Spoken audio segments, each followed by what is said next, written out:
اسلام میں social media جائز ہے؟ اگر ہے تو کیوں؟ بسم اللہ الرحمن الرحیم۔ سوشل میڈیا دنیا کے اندر جو ہے وہ موجود ہے اور اس کے حوالے سے دنیا میں باتیں ہوتی رہتی ہیں۔ دین سے تعلق رکھنے والے لوگ جو ہیں، دینی طبقہ جو ہے وہ اس کا کشمکش میں رہتا ہے کہ ہم اس کو یوز کریں یا نہ کریں۔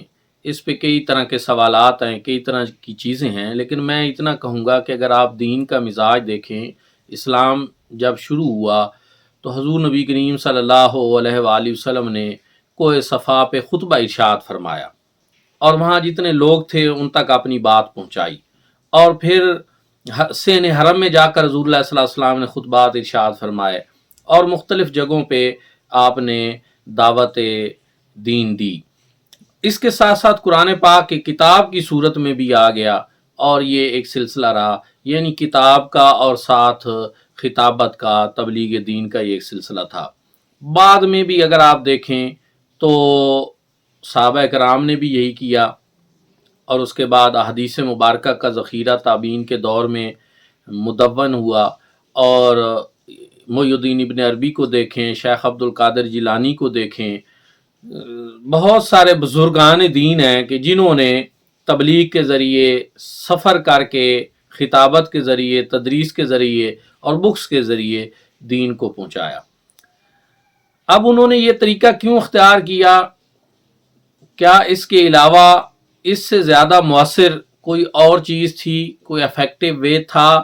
یہ ایک سوال ہے، اس پہ آپ سوچیں۔ جس عہد میں ہم جی رہے ہیں اس کے اندر آپ دیکھیں تو اس میں دعوت کو پہنچانا، دین کی بات کو پہنچانا، اس کا سب سے بڑا مؤثر ذریعہ کون سا ہو سکتا ہے؟ کیا آپ اپنے چند شاگردوں کے پاس بیٹھ کر اپنی بات جو ہے ان کے سامنے کر کے سمجھتے ہیں کہ پوری دنیا تک آپ کا میسج پہنچ گیا؟ تو اس پہ آپ غور کریں۔ اور دوسری طرف آپ ایک ویڈیو بناتے ہیں، بے شک وہ لیکچر دیتے ہوئے ہو، سامنے شاگرد بھی بیٹھے ہوں، لیکن آپ اس کو باقاعدہ ویڈیو کی صورت میں لاتے ہیں، پھر یوٹیوب پہ اپلوڈ کر دیتے ہیں، فیس بک پہ چلا دیتے ہیں، تو یہ آپ کا پیغام دنیا کے کونے کونے تک پہنچ سکتا ہے۔ اور میں نے تو پہلے کئی مرتبہ کہا ہے کہ دنیا کے ممالک کی سرحدیں ہیں اور آپ دنیا کے کسی دوسرے ملک میں ویزے کے بغیر نہیں جا سکتے، اور بہت سا ایک لمبا پروسیس ہے جس کے ذریعے آپ کو وہ کر کے جانا پڑے گا۔ لیکن آپ کی سوچ اور فکر جو ہے، آج اگر آپ سوشل میڈیا یوز کرتے ہیں تو وہ دنیا کے ہر ملک میں ایک کلک پہ پہنچ سکتی ہے، اور دنیا کے ملکوں کے اندر کوئی ایسی سرحد نہیں بنائی گئی ابھی تک جو آپ کی آواز، آپ کی سوچ اور فکر کو روک سکے۔ شرق سے غرب تک آپ کا پیغام پہنچ سکتا ہے۔ آپ اس کے ساتھ ساتھ یہ بھی دیکھیں کہ مارک زکربرگ جو ہے، جو فیس بک کا بانی ہے، اس کو جو ہے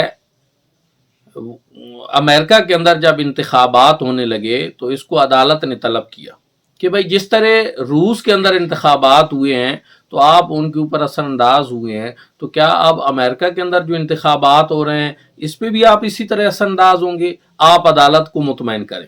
تو پھر انہوں نے کچھ چیزیں بتائیں، تو آپ اس سے دیکھیں کہ ایک دوسرے ملک میں بیٹھا ہوا شخص جو ہے اپنے اس سوشل میڈیا کے ذریعے ایک اور ملک کے لوگوں کی ذہن سازی کر رہا ہے اور ان پہ اثر انداز ہو رہا ہے۔ اسی طرح آپ ٹویٹر دیکھ لیں تو ٹویٹر کے جو مالک ہیں، اونر ہیں، ان سے ڈونلڈ ٹرمپ نے ایک مرتبہ شکایت لگائی کہ یہ میرے فالورز کیوں کم ہو رہے ہیں؟ کیا یہ حقیقی طور پر ہو رہے ہیں یا آپ بھی اس میں کوئی ملوث ہیں؟ دنیا کی سپر پاور جو بنی ہوئی ہے بظاہر امریکہ، اس کے پریزیڈنٹ کا اس بات کا نوٹس لینا کہ میرے جو ہیں وہ فالورز کم کیوں ہو رہے ہیں یا ایسا کیوں ہو رہا ہے، تو یہ اس چیز کی اہمیت کو اجاگر کرتا ہے کہ دنیا کے ترقی یافتہ لوگ جو ہیں وہ بھی یہ سمجھتے ہیں کہ سوشل میڈیا لوگوں کے ذہنوں کے اوپر بڑا اثر رکھتا ہے، لوگوں کی سوچ بدلنے میں بڑا کردار ادا کر رہا ہے، اور اس کا پیغام جو ہے وہ پوری دنیا میں پھیل رہا ہے۔ تو کیا دینی طبقہ کو اس کے اوپر نہیں سوچنا چاہیے؟ اس پہ سوچ و بچار نہیں کرنی چاہیے؟ کیا دینی طبقہ کو یہ ٹولز استعمال نہیں کرنے چاہیے؟ کیونکہ یہ تو ایک ہتھیار ہے۔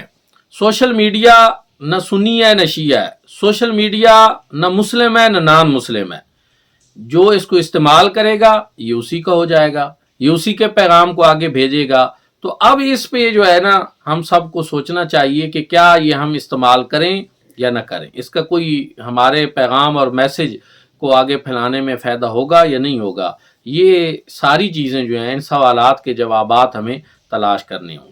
اور اسی طرح میں دینی اپنے بھائی جو مذہبی اسکالرز ہیں اور جو دین کا کام کر رہے ہیں، ان کو بھی یہ کہوں گا کہ وہ اس پہ غور کریں کہ حضور نبی کریم صلی اللہ علیہ وسلم کا ارشاد گرامی ہے، بلغوا انی ولو آیا، میری طرف سے پہنچا دو اگرچہ ایک آیت ہی کیوں نہ ہو۔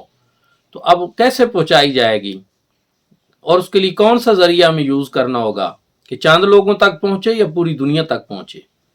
اسی طرح جب بھی کوئی خطیب خطبہ دے چکتا ہے جمعے کے دن یا ویسے تقریر کر رہا ہوتا ہے تو اینڈ پہ ہر مولانا صاحب کہہ رہے ہوتے ہیں وما علینا الا البلاغ المبین، کہ ہم نے تو پہنچا دیا، جو ہمارے ذمے ڈیوٹی تھی وہ ہم نے ادا کر دی، پہنچا دی۔